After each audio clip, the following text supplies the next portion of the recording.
भूतिया हवेली के तीन मेहमान। एक छोटे से गांव में तीन जिगरी दोस्त रहते थे, अयान, विक्की और सारा।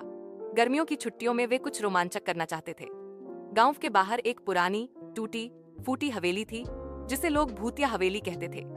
कहा जाता था कि वहां रात को चीखें सुनाई देती हैं और कोई भी जो अंदर गया वापस नहीं आया। तीनों बच्चों ने ठान लिया कि वे इस हवेली में एक रात बिताएंगे, यह साबित करने के लिए कि भूत प्रेत कुछ नहीं होते। रात 9 बजे तीनों बच्चे टॉर्च, कुछ खाने का सामान और एक पुराना कैमरा लेकर हवेली के अंदर चले गए। दरवाजा अपने आप चर्रर की आवाज के साथ बंद हो गया।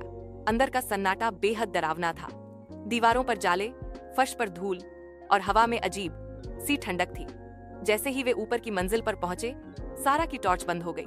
तभी पीछे से किसी के हंसने की आवाज आई, एक धीमी फुसफुसाती हंसी। तुम लोगों को यहाँ नहीं आना चाहिए था, किसी ने धीरे से कहा। तीनों डर के मारे एक कमरे में घुस गए और दरवाजा बंद कर लिया।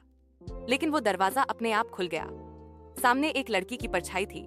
उसके लंबे बाल थे, आंखें लाल और उसके पैरों की जगह कुछ भी नहीं था। वो हवा में तैर रही थी। अयान कांपते हुए बोला, हमें माफ कर दो, हम बस मजाक कर रहे थे। लड़की ने मुस्कुराते हुए कहा, अब तुम हमेशा यहीं रहोगे मेरे साथ।